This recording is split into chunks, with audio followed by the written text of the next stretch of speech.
வந்திருக்கிற எல்லா மீடியா நண்பர்கள் எல்லாருக்குமே வணக்கம். ஃப்ரெண்ட்ஸு, ரிலேட்டிவ்ஸு எல்லாருக்குமே ரொம்ப ரொம்ப ரொம்ப நன்றி. ரொம்ப பதட்டமாகவும் இருக்குது, எமோஷ்னலாகவும் இருக்குது இங்கே நிற்கிறது. அப்புறம் எங்கள் ஸ்டேஜில் இருக்கிற எல்லாருக்குமே இது இங்கே என்னை பற்றி பேசுனது, படத்தை பற்றி பேசின எல்லாருக்குமே ரொம்ப நன்றி. அப்புறம் வெங்கட் சார், அவர் வந்ததே ரொம்ப பெரிய சந்தோஷமான விஷயந்தான். வெங்கட் சார் கிட்ட வந்து நான் முதல்ல வந்து விஷ்ணுவர்தன் சார் கிட்ட வந்து பட்டியலில் போய் லாஸ்ட்டு அப்ரெண்டிஸாக போய் சேர்ந்தேன் நான். அங்கே அது முடிச்சுட்டு அந்த படம் ரிலீஸ் ஆகிட்டு அதுக்கப்புறம் நான் வெளியில் வந்து ட்ரை பண்ணிட்டு இருக்கும்போது தான் ஃப்ரெண்டு அரவிந்த் ஆகாஷ் தான் வந்து வெங்கட் சார்கிட்ட என்னை கூப்பிட்டு போனான். அப்புறம் வெங்கட் சார் பார்த்துட்டு உடனே பெருசாலாம் இது இல்லை, ஓகே ஜாயின் பண்ணுறேங்க அப்படின்ட்டாரு. நானும் அந்த கூட்டத்தில் சேர்ந்துட்டேன். அதுக்கப்புறம் தான் வந்து அங்கே ஸ்ரீபதி, பிச்சுமணி, ரஞ்சித், செந்தில் இப்படி ஒரு டீம் இருந்தது. சென்னை 28 அப்படி தான் நாங்கள் ஆரம்பித்தோம். அதுலேருந்து தொடர்ந்து எனக்கு வந்து அது வரைக்கும் ரொம்ப கஷ்டம், தேடுதல், ஃபைனான்ஷியலு எல்லாமே. ஏன்னா அப்பயும் எனக்கு கல்யாணம் ஆகி 2 பசங்க, 31 வயசு இருக்கும் அப்போ நான் சினிமாக்குள்ளே நுழையும் போது. அப்புறமா வெங்கட் சார் கிட்ட போனதுக்கப்புறமா எனக்கு எந்த பிரச்சனையுமே இல்லை. அது நிறைய பேர் வெளியில் வந்து ரொம்ப கஷ்டப்பட்டுட்டு இருப்பாங்க, கரெக்டான வாய்ப்பு கிடைக்காது, கரெக்டான டைரக்டர் இருக்க மாட்டாங்க, அந்த மாதிரி. ஏன்னா வெங்கட் சார்கிட்ட போனதும் அவ்வளோ ஒரு சொகுசான ஒரு லைஃப், கஷ்டமே படத்தே இல்லை. ஆனால் உண்மையாக உழைச்சோம், அது மட்டும் டைமாக நான் சொல்லுவேன். ஏன்னா ரொம்ப ரொம்ப டெடிக்கேட்டாக நாங்கள் உழைச்சோம். சென்னை 28, சரோஜா, கோவா, மங்காத்தா, பிரியாணி வரைக்குமே வெங்கட் சார் கூட அப்படியே ட்ராவல் பண்ணிட்டே இருந்தேன். என்றைக்குமே ஒரு வார்த்தை கூட இந்த இவ்வளோ படங்களில் ஒரு வார்த்தை என்னை திட்டினதோ யாரையுமே வந்து இது பண்ணதோ கிடையாது. அவர்கிட்ட நான் அந்த பொறுமையை ரொம்ப அவர்கிட்ட வந்து நான் கற்றுக்கிட்டேன். அந்த ஏன்னா என்ன சொல்கிறாங்கல்ல பொறுமை, அது நான் கற்றுக்கிட்டது அவர்கிட்ட இருந்து தான். அவ்வளோ சூப்பராக அஜித் சாரையே வந்து ரொம்ப டென்ஷன் ஆகாமல் பயங்கர கூலாக, அவர் எவ்வளோ டென்ஷனில் வந்தாலும் ஈஸியாக போய் கட்டி பிடிச்சி அப்படியே சமாதானப்படுத்தி உடனே ஷாட் எடுத்துருவார். அது ஏன்னா மாதம் சம்பளம் ஒரு படத்துக்கும் அப்படியே ஏறிக்கிட்டே இருக்கும். சென்னை 28, சரோஜா, கோவா அப்படின்னு அப்படியே போயிட்டே இருக்கும்போது நம்ம எதுக்கிற படம் பண்ணோம், நல்ல சம்பளம் வரும், சரி வெங்கட் சார் கூட இருந்துருவோம் அப்படின்னு ஒரு முடிவு பண்ணிட்டு அப்படியே நான் படம் பண்ணுற யோசனையும் இல்லை, நான் ஸ்கிரிப்ட் ஒர்க்கும் பண்ணல, எதுவுமே பண்ணல, அப்படியே போயிட்டே இருந்தது லைஃபு. அப்புறம் மங்காதாக்கு அப்புறம் தான் எங்கள் புது அசிஸ்டன்ஸ்லாம் வந்து சேர ஆரம்பித்து வந்துகிட்டே இருக்காங்க, இருக்கிறவங்க எல்லாம் போயிட்டே இருக்காங்க. நம்ம மட்டும் என்னடா உட்காந்துருக்கோம், நம்மளாம் ஒரு படம் பண்ணி கட்டாமல் வெளியே போனோமேன்ட்டு அப்போ ஃப்ரெண்ட்ஸுக்கிட்டலாம் ஒரு ஸ்கிரிப்ட் சொல்லி அது ஓகே பண்ணி அந்த ஸ்கிரிப்ட் எல்லாம் ரெடி பண்ணி ஒன்று அப்போ தான் ஆரம்பிச்சிருந்தேன். அதுக்கப்புறமா வெங்கட் சார்கிட்ட பிரியாணி படம் முடிச்சுட்டு வெளியில் வந்துட்டேன். வெளில வந்து முயற்சி பண்ணி ட்ரை பண்ணிகிட்டு இருக்கும்போது ஒரு இடத்துல போய் கம்மிட் ஆனேன். பஞ்சு அருணாச்சலம் சார் அந்த கம்பெனியில். அங்கே போயிட்டு அட்வான்ஸ் வாங்கிட்டு ஒரு 3 மாதம் அப்படியே போயிட்டு இருந்தது. அப்புறம் அங்கேருந்து ஒரு சூழ்நிலையால் பஞ்சு அப்பா அவர் கூப்பிட்டு கதையெல்லாம் கேட்டு முடிச்சுட்டு இந்த படம் தான் நீங்கள் முதல் படமாக பண்ண போகிறீங்களா அப்படின்னாரு. ஆமாப்பா, அதான் நான் எழுதி சுப்பண்ணை கூட அட்வான்ஸ் கொடுத்துட்டு ஆஃபீஸ் போட்டாச்சுப்பா, 3 மாதம் போயிட்டுருக்கு அப்படின்னு. இந்த படம் நீங்கள் முதல் படமாக பண்ணாதீங்க, 2வது படமாக பண்ணுங்க அப்படின்னாரு. உடனே சுப்பண்ணை கூப்பிட்டு சுரேஷ் அப்பா இந்த மாதிரி சொல்லிட்டாரு, வேணா வெளில வேறு ஏதாவது ட்ரை பண்ணுங்க. சரிங்க நான் ஓகே நான் சொல்லிட்டு வெளில வந்துட்டேன். இந்த மாதிரி ஒரு 2-3 இடத்துல போயிட்டு அட்வான்ஸ் வாங்குறது, கம்மிட் வருது, உட்காருது, அப்புறம் வெளியில் வந்துடும். எல்லாருக்குமே அந்த படம் பிடிச்சிருக்கு, கதை பிடிச்சிருக்குன்னு வாங்க, அதுக்கப்புறம் ஏதோ காரணத்தால் நடக்காது. அப்படி போயிட்டு இருக்கும்போது தான் ரஞ்சித் கிட்ட வந்து கபாலியில் ஒர்க் பண்ணுறதுக்கு வாய்ப்பு கிடச்சிது. ரஜினி சார் இருக்கார், சரி நல்ல சம்பளம், சரின்னு போயிட்டு ஜாயின் பண்ணிட்டேன். ரஞ்சித் கிட்ட போயிட்டு சோமர்செட்டில் ரூம் போட்டு அங்கே தான் டிஸ்கஷன் போயிட்டு இருந்தது. அப்போது உள்ளே போயிட்டேன், ஃபஸ்ட் டைம் உள்ளே போகிறாங்க. அங்கே போனால் அங்கே தான் வந்து இந்த மொத்த ரஞ்சித்தோட டீமே எல்லோரும் இருக்கிறாங்க உள்ள. அந்த அதியன், பார்த்திபன், ஃபேங்லின்னு எல்லாருமே உள்ளே இருக்காங்க. எல்லாம் அப்படியே நான் ஒரு மாதிரி பார்க்குறாங்க. சரி நான் நேராக என்ன பண்ணிட்டேன், உள்ளே போயிட்டு ரஞ்சித் கூட போய் ரூமில் போய் உட்காந்துக்கிட்டேன். ரஞ்சித்துக்கும் வந்து கொஞ்சம் ப்ரைவசி, நீ போய் அங்கே போய் உட்காந்துக்கின்னு சொல்கிறதுக்கு அவனுக்கும் முடியல. வெளியில் போனால் இவனுக்கு ஒரு 6-7 பேர் இருக்கானுங்க. சரி அவனுக்கு நம்மளுக்கும் வந்து பெருசாக ஸ்கிரிப்டில் அப்படியே பயங்கரமாக பூந்து விளையாடி ஐடியா கொடுக்குறா, இதெல்லாம் அந்த அளவுக்குலாம் ஒன்றும் நாலேஜெலாம் கிடையாது. இது நல்லா இருக்குது, இது நல்லா இல்லை, இது வச்சுக்கலாம், இது வேணாம், இது ஒரு மாதிரியாக இருக்குது, இந்த மாதிரி தான் நான் பேசுவேன். அப்புறம் ரஞ்சித் கூட ஒரு நாள் ஃபுல்லாக உள்ளே உட்காந்துட்டே இருந்தேன். வெளியில் போனால் எல்லாம் அப்படியே காண்டாக பார்ப்பானுங்க எல்லாரும் வந்து.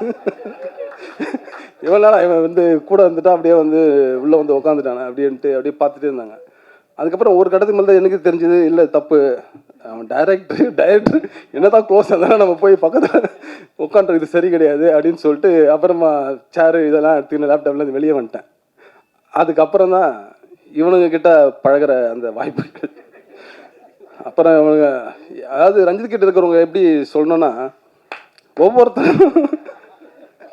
ஒருத்தன் பயங்கரமான ஒரு சோஷியலிஸ்ட்டு, ஒருத்தன் கம்யூனிஸ்ட்டு,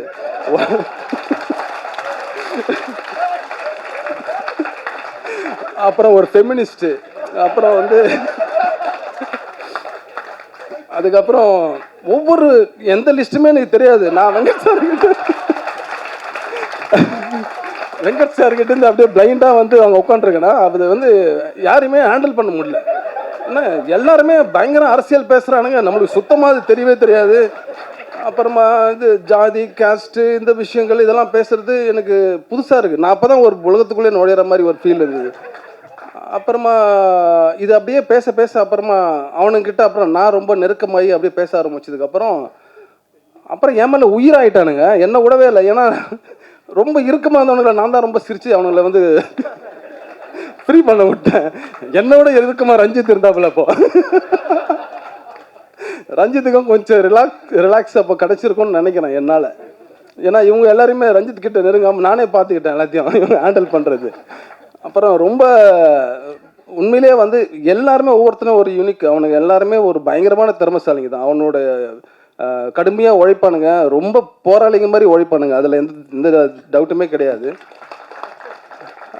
அப்படி தான் கபாலி ஒர்க் பண்ணோம். கபாலி ஒர்க் பண்ண உடனே திருப்பி காலா ஆரம்பிச்சிது. காலாலயம் போயிட்டு அப்படியே அதுலேயும் கோராடிட்டு இருந்தேன். அதுலேயும் ரொம்ப நிறைய இயக்குநர்கள் வர ஆரம்பித்தாங்க, எல்லாம் சந்தித்தோம், எல்லாம் இது பண்ணோம்.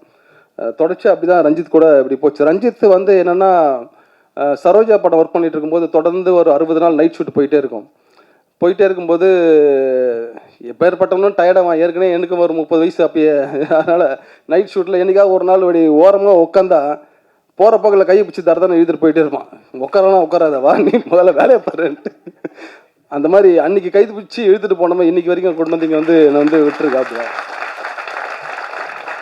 அது எனக்கு ரொம்ப சந்தோஷமாக இருக்குது ரஞ்சித் கூட ஒர்க் பண்ணுறது. ரஞ்சித் கம்பெனியில் நீலம் ப்ரொடக்ஷன்ஸு இதில் இவ்வளோ ஒரு நம்பி இந்த கதையை முதல் தடவை நான் போய் இந்த லைனை ரஞ்சித் கிட்ட சொல்லும்போது காலாவோட ப்ரீவியஸ் அந்த டிஸ்கஷன் இருக்கும்போது சொன்னேன், இது ரொம்ப நல்லா இருக்குண்ணா, சூப்பராக இருக்குது, நீ இது ஒர்க் பண்ணு, நம்ம பண்ணலாம் அப்படின்னாப்புல. அதுக்கப்புறமா ஸ்கிரிப்ட் முடிச்சுட்டு எடுத்துகிட்டு போய் கொடுத்ததுக்கப்புறமா ஸ்கிரிப்டெல்லாம் படிச்சுட்டு இது நல்லா இருக்குண்ணா அப்படின்ட்டு. அப்போ தான் புதுசாக கம்பெனி வந்தாங்க இங்கே, விஸ்டாஸ் மீடியா இப்போ இருக்கிறது நீலம் ஸ்டுடியோஸு. ஃபஸ்ட்டு முன்னாடி வேறு பேர் இந்த மாறிடுச்சு.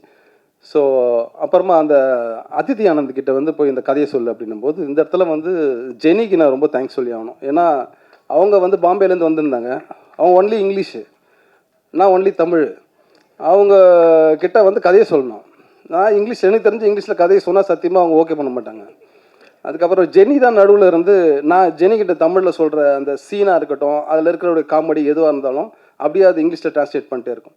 இதை கேட்டு அவங்க சிரிச்சிட்டு இருந்தாங்க. என்னடா அது இங்கிலீஷில் சொல்லி டிரான்ஸ்லேட் பண்ணுறதே சிரிக்கிறாங்க அப்படின்ட்டு எனக்கு ஆச்சரியமாக இருந்தது. அதுக்கப்புறமா அவங்க ஓகே பண்ணாங்க. அதுக்கப்புறமா தான் இந்த கதை நடந்தது, படமாச்சு எல்லாமே. அதான் அதித்தி ஆனந்துக்கு நான் ரொம்ப தேங்க்ஸ் சொல்லிக்கிறேன் இந்த இடத்துல, இந்த படத்தை ஓகே பண்ணதுக்கு. அதுக்கப்புறம் இந்த மாதிரி நிறைய இந்த படம் நீங்கள் ஏன் இந்த படத்தை தேட்டரில் பார்க்கணும் அப்படின்னா, இது என்னோட என் குடும்பத்தில் இருந்து என்னோட பெரியம்மாவுடைய வாழ்க்கையிலேருந்து எடுத்த ஒரு கதை. இந்த கதை எல்லார் வீட்லேயுமே ஏகப்பட்ட பிரச்சனைகள், இப்போ இருக்கிற சூழ்நிலைகள். அம்மாவுக்கு என்னைக்காவது ஒரு நாள் நம்ம ஃபோன் பண்ணுறோமா, பக்கத்தில் இருக்காங்களா, இல்லை நேரில் போய் பார்த்துட்டு வரமா, இல்லை ஊரில் இருந்தவரை ஒரு ஃபோன் பண்ணி சாப்பிட்டியாமான்னு ஒரு வார்த்தை கேட்குறோமா, இல்லை வாரத்தில் ஒரு நாள், மாதத்தில் ஒரு நாள்ன்றது சத்தியமாக நம்ம மனசில் கை வச்சு பார்த்தீங்கன்னா கட்டாயமாக இருக்காது. அப்படி தான் நான் நினைக்கிறேன்.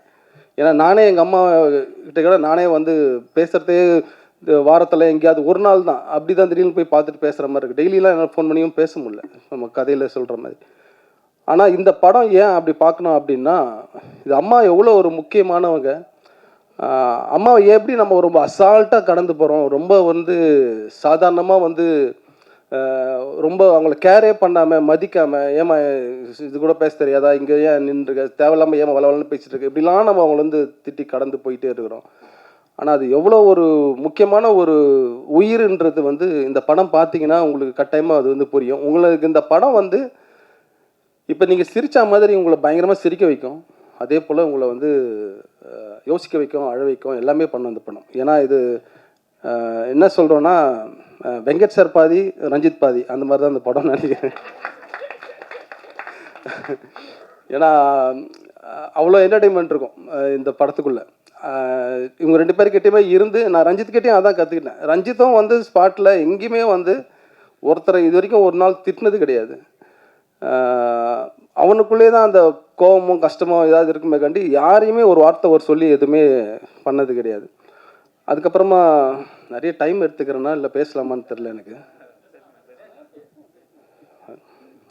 இப்போ இந்த படத்துக்குள்ளே டெக்னீஷியனாக வந்து உள்ளே வந்து ஒவ்வொருத்தருமே ஃபஸ்ட்டு வந்து எடிட்டர் சண்முகம் சார் கட்டாயமாக அவரை சொல்லணும். என்னென்னா அவர் வந்து குக்கு, ஜோக்கரு, ரேணிகுண்டா அந்த மாதிரி படங்கள்லாம் பண்ணிவிட்டு அவர் கொஞ்சம் உடல் சரியில்லாமல் ஏதோ இருந்துட்டு அப்புறம் தான் திரும்பி வராரு. நண்பர் மூலிமா எனக்கு அறிமுகமானார். இந்த 3 படமே எனக்கு ரொம்ப பிடிச்ச படம். அப்பயே முடிவு பண்ணிட்டேன் இவர் கூட ஒர்க் பண்ணலாம் அப்படின்னு சொல்லிட்டு. முதல் நாள் 2 நாள் ஷூட்டிங்கு கட் பண்ணி சீன்ஸு காமிச்சார். எனக்கு ரொம்ப தைரியம் கொடுத்துட்டே இருந்தார். சார் நீங்கள் கரெக்டாக தான் பண்ணுறீங்க, கரெக்டாக ஒர்க் அவுட் ஆகுது, இது ஓகே தான் அப்படின்னாரு. ஆனால் எனக்கு பயம் வந்துக்கிட்டே இருந்தது. கரெக்டாக 2-3 நாள் கழித்து ஒரு பிரேக் வந்தது ஒரு நாள். அப்போ எல்லாத்தையும் எடுத்துகிட்டு தூக்கிட்டு ஓட்டு போய் ரஞ்சித்கிட்ட முதல்ல போய் காமிப்போம் சார், அதை சொல்லிட்டோம் அப்படின்னு சொல்லிட்டு ரஞ்சித்கிட்ட எடுத்து போய் கூப்பிட்டு போய் காமிச்சேன். ரஞ்சித் பார்த்துட்டு கரெக்டாக தானே இருக்குது, நல்லா தான் எடுத்துகிட்டு இருக்க, அதெல்லாம் எதுவும் யோசிக்காத நீ பண்ணு அப்படின்னு. ஏன்னா முதல்ல நம்மளை நம்பி ஒரு பெரிய பொறுப்பு கொடுத்துருக்காங்க, பயம் இருக்குது, இது கரெக்டாக கொண்டு போய் சேர்க்கணும், கரெக்டாக எடுக்கணும், வாய்ப்பு கொடுத்து அது சரியாக பயன்படுத்தாமல் போயிட்டோன்னா அது பெரிய தவறாயிடும். ஏன்னா 1 லட்சம் 2 லட்சம் கிடையாது, பல கோடிகள் போட்டு நம்ம படம் பண்ணுறோம். அந்த பயம் எனக்கு ரொம்ப கொடுத்துட்டே இருந்தது. அதில் எடிட்டர் வந்து ரொம்ப எனக்கு பெரிய சப்போர்ட் பண்ணார். அப்புறம் வந்து ஜெயந்த் சேதுமாதவன் கேமராமேனு, இவர் வந்து இந்த கதைக்குள்ளே நான் ட்ரை பண்ணேன். எனக்குலாம் அடுத்தடுத்ததுன்னு, ஏன்னா நான் படம் பண்ணும்போது ஒரு டீம் செட் பண்ணி வச்சுருந்தேன், இவங்க கூட தான் ஒர்க் பண்ணணும் அப்படின்னு சொல்லிட்டு.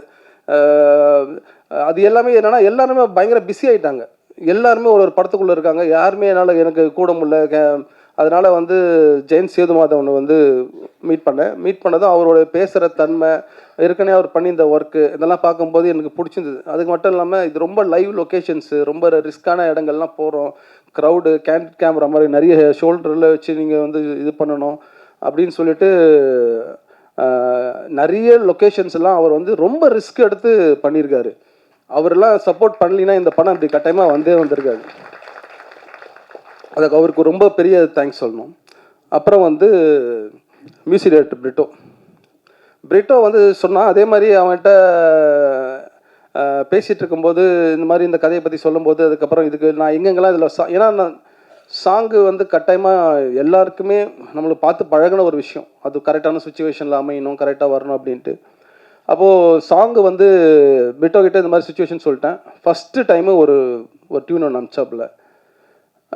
நான் எது பண்ணாலுமே என் வீட்டில் கலந்து ஆலோசிப்பேன் கட்டாயமாக. என் குடும்பம், ஏன்னா எங்கள் அம்மா ஒரு 65 வயசுலேருந்து சின்னவர் ஒருத்தர், என் தம்பி பையன் வரைக்கும் இருக்காங்க, எல்லா கேட்டகரிலையும் ஆள் இருக்காங்க. ஃபஸ்ட்டு அவங்க வீட்டில் தான் ஃபஸ்ட்டு எல்லாருமே. அந்த டியூன் போட்டு காமிச்சேன், அவங்களுக்கு வந்து ரொம்ப பிடிச்சிருந்தது. அதுக்கப்புறமா பிரிட்டோ கொடுத்த எல்லா பாட்டுமே ஃபஸ்ட்டு டியூன் தான், ஆப்ஷனே கிடையாது. அது வந்து எனக்கு இந்த கதைக்கு ரொம்ப பொருத்தமாக இருந்தது. எனக்கு கரெக்டாக இருந்தது. நிறைய பேருக்கு அது பிடிக்கலன்னாங்க, ஆனால் இன்றைக்கி ஓரளவுக்கு அந்த பாட்டு எல்லாருக்குமே வந்து பிடிச்சிருக்குன்னு தான் நான் நம்புகிறேன். பிரிட்டோ வந்து ரொம்பவே நல்ல பேக்ரவுண்ட் ஸ்கோர் எல்லாமே ரொம்ப சூப்பராக பண்ணியிருக்காப்புல. ரொம்ப தேங்க்ஸ் பிரிட்டோ. அதுக்கப்புறமா தினேஷ் வந்து இந்த கதைக்குள்ளே எப்படியாவது இருந்தால் நல்லா இருக்குன்னு சொல்லிட்டு தினேஷ் நேரில் போய் பார்த்துட்டு இந்த கதை சொன்னேன். சத்தியமாக சொல்கிறேன், என்னென்னா இப்போது ஒரு படம் பண்ணுற ஹீரோஸே அடுத்தது இல்லைல்ல நம்மளால் இதெல்லாம் முடியாது, 2 கேரக்டர் 3 கேரக்டர் எல்லாம் வேணாம், நான் பண்ண ஹீரோவை தான் பண்ணுவேன் அப்படின்னு சொல்லுவாங்க. ஆனால் தினேஷ் வந்து இந்த கதை கேட்டு இந்த கதைக்குள்ளே வந்து பண்ணுறேன் அப்படின்னு ஒத்துக்கினது எனக்கு மிகப்பெரிய சந்தோஷம். ஏன்னா தினேஷ் வந்து மிகப்பெரிய ஒரு நடிகை, அது உங்களுக்கு சொல்லணும்னு அவசியம் இல்லை, எல்லாமே உங்களுக்கே தெரியும். ஏன்னா ஏற்கனவே எல்லாம் ப்ரூவ் பண்ணது தான். அப்போ தினேஷ் கிட்ட சொல்லும்போது இந்த மாதிரி கேரக்டர் தினேஷ் இந்த மாதிரி இருக்கும், உடம்பு இந்த மாதிரி இருக்கும் அப்படின்னும் போது, அதுக்கப்புறம் ஃபுல்லாக வெயிட் போட்டு வேறு மாதிரி ஒரு ஸ்க்ரீனில் பார்த்தாலே தெரியும் உங்களுக்கு, வேறு மாதிரி இருப்பார். நிறைய கஷ்டப்படுத்திட்டேன் தினேஷ் எல்லாம். மாறன்னா கூட என்னென்னா ட்ரெயினில் ஷூட் பண்ணும்போது அதுக்கிட்ட க்ரௌடில் எல்லாம் அப்படி அப்படியே போயிட்டு இறங்கி அப்படியே மார்க்கெட்டுக்குள்ளே அப்படியே இறக்கி விட்டுருவேன், போங்க அப்படியே நடங்க அப்படின்ட்டு. எங்கேயாவது கேமரா வச்சுட்டு கூட மட்டும் சைடில் யாராவது பசங்க நிற்பானுங்க, நான் சொன்னால் மட்டும் அவங்ககிட்ட சொல்கிறேன் அப்படின்ட்டு. இப்போ அவன் நடந்தே போயினே இருப்பாங்க, லாஸ்ட் வரைக்கும் போயிடுவாங்க. கட்டெல்லாம் தெரியாது, எதுவுமே தெரியாது. அவங்க ஆஃப் பண்ணிட்டாங்களா எடுக்கிறானுங்களா கூட தெரியாது அவங்களுக்கு. அந்த மாதிரி ஏன்னா அது வந்து கோவிடு அந்த எண்டில் அந்த டைமில் வந்து ஷூட்டிங் எடுத்ததுனால ரொம்ப காம்ப்ளிகேட்டடாக இருந்தது. லொக்கேஷன்ஸுக்கு அமைகிறதா இருக்கட்டும், எல்லாமே வெஸ்ட் பெங்காலை பற்றி உங்களுக்கு சொல்லவே தேவை, அவ்வளோ க்ரௌடான ஏரியா. அந்த இடத்துல வந்து வச்சு தினேஷ் எல்லாம் ரொம்ப கஷ்டப்பட்டேன். ஆனால் எந்த இடத்துலையுமே தினேஷ் வந்து பயங்கர சப்போர்ட்டிவாக இருந்து இந்த படத்தை ரொம்ப நல்லபடியாக எங்களுக்கு வந்து பண்ணி கொடுத்து, நான் என்ன எதிர்பார்த்தனோ அந்த கேரக்டர் எப்படி இருக்குன்னு எதிர்பார்த்தனோ அதை தினேஷ் அப்படியே லைவாக உண்மையாக கொண்டு வந்திருக்காப்புல. நீங்கள் படம் பார்க்கும்போது உங்களுக்கு அது தெரியும். அப்புறம் மாறண்ணன் வந்து முதல்ல வந்து கூப்பிட்டு அனுப்பிச்சேன். நிறைய ஆப்ஷன் அதெல்லாம் போயிட்டு இருக்கும்போது கூப்பிட்டு அனுப்பிச்சேன். வந்தார். வந்துட்டு ஒரு சின்ன ஆடிஷன் மாதிரி வச்சோம். வச்சுதான் பசங்களாம் இல்லை இது செட் ஆகிறேன்னா இந்த மாதிரி ஒரு கதையில் எங்கன்னா இவர் போய் கூப்பிட்டு வர, அது வந்து இதுலேருந்து வர்றாரு இவர். சார் ரொம்ப thanks sir, Venkat sir. Thanks sir, thank you sir. Okay sir, ரொம்ப நன்றி சார். அப்புறம் மாறண்ணன் வந்துட்டு எனக்கு அவருக்கு கரெக்டாக இருந்தது. இந்த கேரக்டர் அவர் பண்ணால் நல்லா இருக்குன்னு தோணுச்சு. ஏன்னா ரியல் கேரக்டருக்கு அப்படியே கரெக்டாக ஒத்து போயிருந்தார். அதுக்கப்புறமா என்ன ஆச்சு, திடீர்னு வந்து வேறு படத்தில் கம்மிட் ஆகிருக்கேன். எனக்கு இல்லை சார், சாரி சார், தப்பாக எடுத்துக்காதீங்க அப்படி இப்படின்னு சொல்லிட்டு ஃபோன் பண்ணதும் எனக்கு பயங்கர அப்செட் ஆகிடுச்சு. என்னடா அது இவ்வளோ தூரத்துக்கு நம்ம இது பண்ணி பண்ண முடியாது போயிடுச்சுன்னு சொல்லிட்டு அதுக்கப்புறமா இன்னொருத்தர் தயால்ன்ற அவரை கூப்பிட்டு வச்சு ஆடிஷன் போயிட்டு அப்புறமா சின்னதாக அவர் கூட வந்து ரிஹர்சல்லாம் அப்படியே போயிட்டு இருந்தது. அப்புறம் திடீர்னு ஒரு நாள் ஃபோனு மாறண்ணன் கிட்டேருந்து, இந்த மாதிரி சார் அது கேன்சல் ஆகிடுச்சு, நான் வந்து இந்த படத்தில் பண்ணுறேன் சார் அப்படின்னதும் எனக்கு ரொம்ப சந்தோஷமாக இருந்தது. அப்புறமா அவர் தயால் கிட்ட வந்து ரொம்ப சாரி சொல்லி எக்ஸ்கியூஸ் பண்ணி, நான் எதிர்பார்த்த மாதிரி இருக்காங்க சார், நான் சாரி தப்பாக எடுத்துக்காதீங்க அப்படின்னு சொல்லிட்டு அப்புறமா அவர் வெயிட் பண்ணிட்டு மாறண்ணை உள்ளே கூப்பிட்டேன். அப்புறம் மாறண்ணன் எப்படி நடிச்சிருக்காருன்றது நீங்கள் படம் பார்க்கும்போது தான் தெரியும். ஏன்னா அவர் வழக்கமாக ஒரு சிரிச்சு கவுண்டர் டைலாக், ஆனால் இதுலேயும் கவுண்டர் டைலாக் அவர் போட்டிருக்காரு. அந்த யதார்த்தம் மீறாமல் அப்படியே அந்த கதைக்குள்ளே இருக்கும். ரொம்ப சூப்பராக நடிச்சிருக்காரு. ஒரு பெர்ஃபார்மன்ஸு ஒரு சீனில் வந்து தினேஷும் மாறண்ணனும் 2 பேரோட பெர்ஃபார்மன்ஸை பார்த்துட்டு அன்றைக்கி நான் ரொம்ப கண் கலங்கிட்டேன். நான் அந்த அளவுக்கு ஒரு சூப்பராக வந்து இந்த படத்துக்கு மாறண்ணன் வந்து அவரை விட்டால் வேறு யாருமே ஆப்டாக இருந்திருக்க மாட்டாங்க இந்த கேரக்டர். அவ்வளோ சூப்பராக வந்து மாறண்ணன் பண்ணியிருக்காரு. அப்புறம் ஊர்வசி அம்மா, அதாவது இந்த கழுதை எழுதி முடிச்சுட்டு ரஞ்சித்துக்கிட்ட போய் சொல்லி எல்லாம் ஓகே ஆனதுக்கப்புறமா இப்போ எழுதுகிற வரைக்கும் எனக்கு யாருமே ஐடியா இல்லை. ஏன்னா ரியல் கேரக்டர்ன்றதுனால நான் அதை எழுதி முடிச்சிட்டேன். ஃபஸ்ட்டு ஆப்ஷனே வந்து ஊர்வசி அம்மா தான். ஒரு வேலை இல்லை, என்னால் பண்ண முடியாது, வாய்ப்பு இல்லை அப்படின்னு சொல்லிட்டாங்கன்னா ராதிகா மேடம் கிட்ட போகலாம் அப்படின்னு ஒரு ஐடியா என்கிட்ட இருந்தது. முதல் தடவை போயிட்டு ஊர்வசி அம்மா கிட்ட போயிட்டு பார்த்துட்டு இந்த மாதிரி இந்த கதையை சொன்னதும் அவங்களுக்கு ரொம்ப அந்த கேரக்டர் பிடிச்சிருந்ததுக்கு அதுக்கப்புறமா யோசிச்சாங்க. அதை ஒரு கண்டிஷன் சொன்னாங்க, இதெல்லாம் வந்து இல்லை நான் பாட்டியெல்லாம் பண்ணுறது கஷ்டம், என் பசங்களாம் என்ன கேள்வி கேட்பாங்க, ஸ்கூல்லலாம் இதுவாக இருக்கா அப்படின்னாங்க. எனக்கு இந்த கேரக்டர் இவங்களை விட்டால் வேறு யாருமே பண்ண முடியாதுன்றது எனக்கு ரொம்ப கான்ஃபிடண்ட்டாக இருந்தது. ஏன்னா ஊர்வசி அம்மாவை நானே சின்ன வயசுலேருந்து நான் வந்தனை முடிச்சுலேருந்து நான் பார்த்து வளர்ந்துட்டுருக்கிறேன். அவங்க என்னென்ன படங்கள் பண்ணிகிட்ருக்காங்க, அவங்களோட பெர்ஃபார்மன்ஸு இன்றைக்கும் டிவியில் போட்டால் எல்லோரும் வீட்டில் எல்லோரும் உட்காந்து சிரிச்சிட்ருப்போம், அந்த மாதிரி இருக்கும். எப்படியாவது இவங்க பண்ணால் தான் கரெக்டாக இருக்கும். இந்த கேரக்டர் அவங்க சொன்ன மாதிரி ஒரு மாதிரி ஸ்விங் ஆகிட்டே இருக்கும். ஒரு நிமிஷம் இப்படி இருக்க, திடீர்னு முறைப்பாங்க, திடீர்னு திட்டுவாங்க, திடீர்னு கத்துவாங்க, திடீர்னு அடிக்க கூட செய்வாங்க, திடீர்னு ரொம்ப அன்பாக பேசுவாங்க, திடீர்னு வந்து சாப்பாடை ஊட்டி விடுவாங்க. இந்த மாதிரி ஒரு கேரக்டரு அது இவங்க பண்ணால் தான் ரொம்ப சரியாக இருக்கும் அப்படின்னு சொல்லிட்டு அதுக்கப்புறமா அம்மாகிட்ட எப்படியாவது பெர்மிஷன் சொல்லி கிளின்னு ஏதோ கேட்டுக்கிட்டு அவங்க ஒத்துக்கிட்டு முதல் நாள் ஷூட்டிங் வந்தாங்க. அதுக்கு முன்னாடி 2-3 நாள் நாங்கள் ஷூட்டிங் எடுத்தோம். ஃபஸ்ட்டு நாள் வந்ததுமே ரோட்டில் இறங்கி நடக்க விட்டேன். நான் இங்கேருந்து நடந்து அந்த லாஸ்ட்டுக்கு போகிறாங்க, இந்த லாஸ்ட்டுக்கு நடந்து போகிறாங்க. அம்மா அப்படி முறைச்சிட்டே வாங்கம்மா, அந்த பையை எடுத்துகிட்டு வாங்க, காலுக்கு ஒரு ஷாட்டு, தலைக்கு அப்படி இப்படின்னு சொல்லி எடுத்துகிட்டு இருக்கோம். என்னப்பா கூப்பிட்டு வந்துட்டு இந்த மாதிரி அங்கங்கே ரோட நடக்க விட்றீங்கன்ட்டு. அது நீங்கள் சாங்கில் பார்க்கும்போது இதில் தெரிஞ்சிருக்கும், டீசரில். ஃபஸ்ட்டு டைமாக ஒரு அம்மாவுக்கு பயங்கரமான ஒரு பில்டப் சாங்கு, ஒரு இன்ட்ரோ, அது வந்து இவங்களுக்கு தான் அது வந்து அமைஞ்சிருக்குதுன்னு நான் நினைக்கிறேன் இந்த படத்தில். அது ரொம்ப முக்கியம், பெரிய ஸ்டார்ஸு. ஏன்னா இப்போ அவங்களுக்கும் ஒரு ஸ்டார் இருக்குது, எவர்கிரீன் ஸ்டாருன்னு சொல்லிட்டு, அது இந்த படத்து மூலிமா வெளியே வருது. அது எனக்கு ரொம்ப சந்தோஷம். ஊர்வசி அம்மா இந்த கேரக்டர் வந்து ஷூட்டிங் நாளில் வந்து இங்கே சென்னையிலேயே வந்து 20 நாள் எடுத்திருப்போம். அதில் ஒரு 10 நாள் என்னை கண் கலங்க வைக்காத நாளே கிடையாது அவங்களுடைய பெர்ஃபார்மன்ஸு.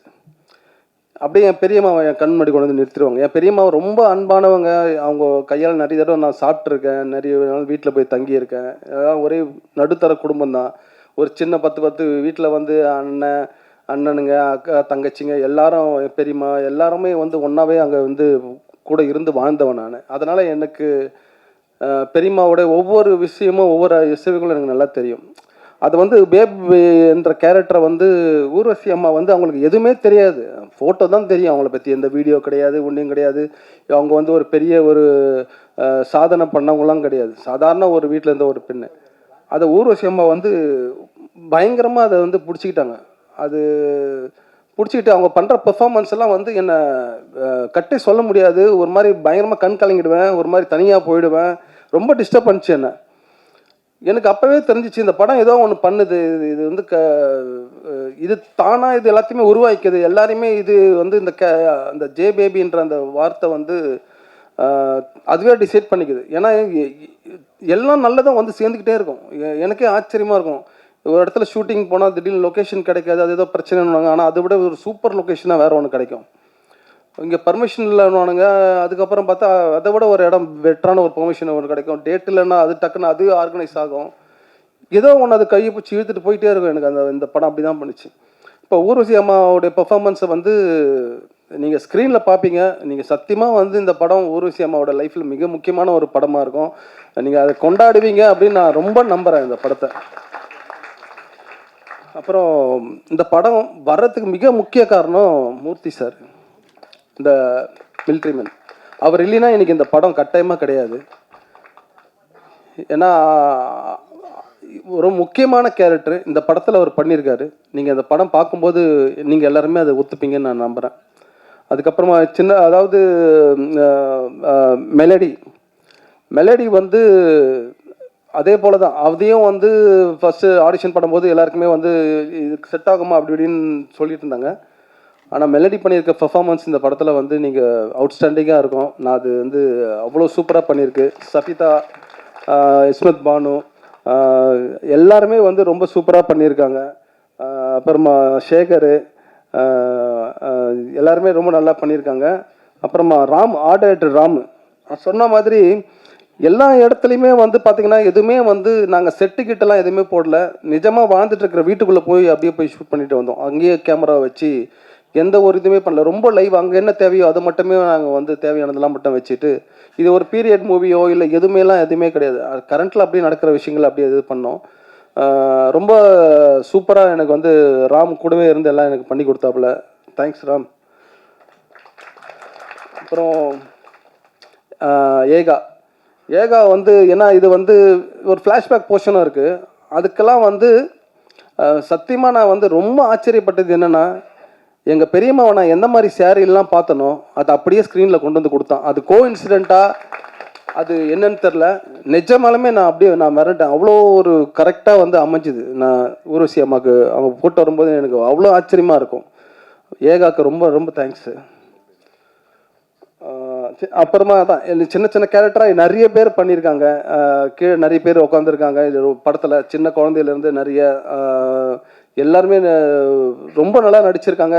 எல்லாருக்குமே நான் ரொம்ப நன்றி சொல்லிக்கிறேன். யாராவது பேர் மறந்துட்டேன்னா பிரதூல், டிசைனர் பிரதூல், அப்புறமா சப்டைட்டில் இப்போ ஒர்க் பண்ண விக்ரம், அதுக்கப்புறமா வந்து சிவகுமார் சார், ஃபைனல் மிக்சிங் பண்ண சிவகுமார் சார், ரூபன் வரலன்னு நினைக்கிறேன். சவுண்டிங்கு பிஸியாக இருக்காப்புல, தங்கலானில் தான் பிஸியாக இருக்கான்னு நினைக்கிறேன். அதுக்கப்புறமா இந்த மாதிரி டெக்னீஷியன்ஸாக ரொம்ப பாரி எங்கே இருக்கா டப்பிங்கு. பாரி இல்லைன்னா மூர்த்தி சார்லாம் டப்பிங்கே பேசியிருக்க மாட்டார். அது ரொம்ப நன்றி பாரிக்கு. அதுக்கப்புறம் என்னோட அசிஸ்டன்ட் டைரக்டர் உண்மையிலே வந்து எனக்கு ரொம்ப சந்தோஷம். என்னென்னா பெருமையாக பேசிப்பேன். என்னென்னா எனக்கு முன்னாடியே 2 பேர் படம் பண்ணிட்டானுங்க அசிஸ்டன்ட் டைரக்டர். ஒருத்தன் ரஞ்சித் அசிஸ்டன்ட்டுன்னுவான், ஆனால் இல்லை அவன் என் அசிஸ்டன்ட்டு தான் நான் சொல்லுவேன். தினகர் பாட்டில் ராதா அப்படின்னு சொல்லிட்டு இப்போ படம் பண்ணிட்டான். அப்புறமா வந்து மைக்கேல் அவனும் வந்து படம் பண்ணிட்டான், அதுவும் வரப்போகுது. அப்புறமா செந்தில் கிளம்பிட்டான்னு நினைக்கிறேன். அவனும் வந்து இதில் வந்து ஒர்க் பண்ணான். வெங்கட் சார் அசிஸ்டன்ட்லேருந்து அப்படியே எங்கேயே வந்து ஒர்க் பண்ணான். இப்போ விஜய் சார் படத்தில் ஒர்க் பண்ணுறான். அதுக்கப்புறமா வந்து ஜெஸ்ஸி, அதுக்கப்புறம் ரவிவர்மா, அப்புறம் சத்யா, அப்புறமா வந்து ஸ்ரீதர், இவங்க எல்லாமே வந்து பயங்கர சப்போர்ட்டிவாக எனக்கு கூட இருந்தாங்க. தினகர், மைக்கெல்லாம் வந்து இந்த ஆடிஷன் டைமில், இந்த ரிஹர்சல் டைம்லலாம் தினகர் தான் காஸ்டிங், அவன் தான் வந்து எல்லாருமே கொண்டு வந்தது உள்ள கேஸ்டிங்காக. அது வந்து ரொம்ப சூப்பராக அமைஞ்சது. இந்த கேரக்டர் எல்லாரையுமே சின்ன வயசு கேரக்டர் இருக்கும் குழந்தைங்க, நீங்கள் அதை படத்தில் பார்க்கும்போது தெரியும், ஒரே முகமாகவே இருக்கும் எல்லாமே, வளர்ந்தா இப்படி தான் இருப்பான் அப்படின்ற மாதிரி. அதெல்லாம் ரொம்ப அமையறது ரொம்ப கஷ்டம்தான். அதெல்லாம் நடந்தது. அதுக்கப்புறமா வந்து அந்த மைக்கில் வந்து ரிஹர்சல் பண்ணது, அந்த ரொம்ப சப்போர்ட்டிவாக ஸ்கிரிப்ட்லேயுமே எனக்கு பயங்கரமாக ஹெல்ப் பண்ணப்பல. அப்புறம் இன்னொரு விஷயம் என்னென்னா, இந்த ஸ்கிரிப்ட் நான் எழுதுனதை நான் எனக்குள்ளேயே நான் வச்சுக்கவே இல்லை. யார் யாரெல்லாம் என் நண்பர்கள் இருக்காங்களோ, யார் யாரெல்லாம் சினிமாவில் இருக்காங்க எல்லாருக்கும் தூக்கி கொடுத்துட்டேன். எல்லாரும் படிச்சுட்டு எனக்கு சொல்லுங்கள் அப்படின்ட்டு. எல்லாருமே எல்லா இயக்குநர்கள் இருக்கிற ஃப்ரெண்ட்ஸு, இவங்க எல்லாருக்குமே, சினிமாக்குள்ள பழக்கமான எல்லாருமே பார்த்துட்டு படிச்சுட்டு எனக்கு நிறைய கருத்துக்கள் சொன்னாங்க, நிறைய விஷயங்கள் சொன்னாங்க. நான் அதை எல்லாத்தையுமே நான் மாற்றிக்கிட்டேன். அது ஒரு சினிமாவாக நம்ம எப்படி கொடுக்குறது, அதே ரசனையாக ரசிக்கிற மாதிரி எப்படி கொடுக்குறது அப்படின்னு சொல்லிட்டு, அது எல்லாரோடைய அந்த உழைப்பு தான் வந்து இது ஒரு நல்ல ஒரு என்டர்டெயின்டான ஒரு ஒரு ஒரு ஒரு பொருளாக இன்றைக்கி வந்து ஒரு படமாக வந்து நிற்குதுன்னு நான் நம்புகிறேன் நான். ஸோ எல்லாருக்கிட்டையும் டிஸ்கஸ் பண்ணது எனக்கு ரொம்ப வேல்யூபான ஒரு விஷயமா நான் பார்க்குறேன் இங்கே. அதுக்கப்புறம் மேனேஜர்ஸ் டீமு, சிவகுமார் அண்ணன், முருகன் அண்ணன், இவங்கெல்லாம் வந்து பயங்கர கடுமையாக எனக்கு வந்து உழைச்சி எனக்கு வந்து ரொம்ப எந்த பிரச்சனையும் இல்லாமல் என்னை பார்த்துக்கிட்டாங்க. அப்புறமா சஞ்சய், மேனேஜர் சைடில் சஞ்சய் என்னோடய தம்பி தான், எனக்கு ரொம்ப பெரிய சப்போர்ட்டாக இருந்தான். ஏன்னா அந்த ஸ்பாட்டில், ஆனால் தம்பின்னு தான், ஆனால் அவன் வந்து ரஞ்சித் சைடு தான் அவன்.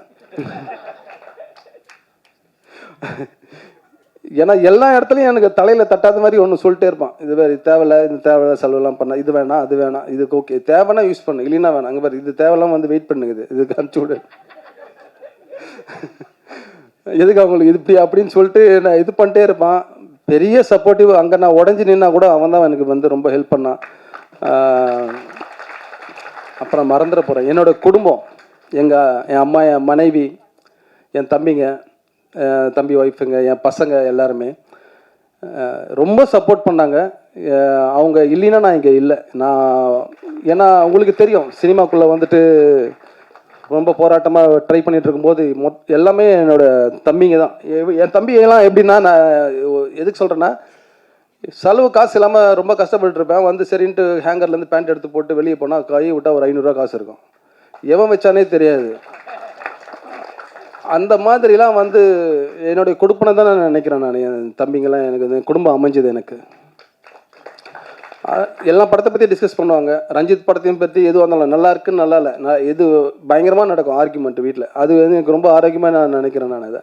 அப்போ என்னுடைய நண்பர்கள், சின்ன வயசு நண்பர்கள், எனக்கு பெரிய நிறைய ஃப்ரெண்ட் சர்க்கிள் இருக்காங்க. எல்லாருக்குமே நான் இந்த இடத்துல ரொம்ப நன்றி சொல்லிக்கிறேன். அப்புறம் வந்து சிவா, இவர் காமராஜன், எல்லாருமே இந்த டீமு, இப்போது வந்து ப்ரொமோஷன் பண்ணிகிட்டு இருக்க பீட்ரூட், சுதீர், ஆல்டோ, இவங்க எல்லாருக்குமே ரொம்ப நன்றி சொல்லிக்கிறேன். இந்த படம் ஏன் நீங்கள் தயவு செஞ்சு பார்க்கணும் அப்படின்னா, தவறாமல் உங்கள் அம்மாவை கூப்பிட்டு வந்து இந்த படத்தை பாருங்கள்.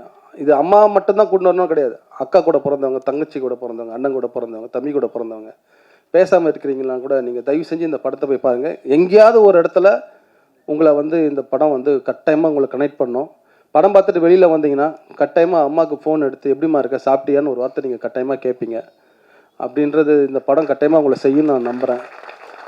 இதை தாண்டி வேறு யாரையாவது நான் விட்டுருந்தா கட்டாயமாக அது கவனிக்காமல் மறந்தான் விட்டுருப்பேனே தவிர அப்படி ஒரு இது கிடையாது. தயவு செஞ்சு அப்படி தப்பாக நினச்சிக்காதீங்க. ரொம்ப நன்றி, ரொம்ப ரொம்ப நன்றி. ரொம்ப நேரம் உட்காந்து பேச வச்சு ரொம்ப தேங்க்ஸ்.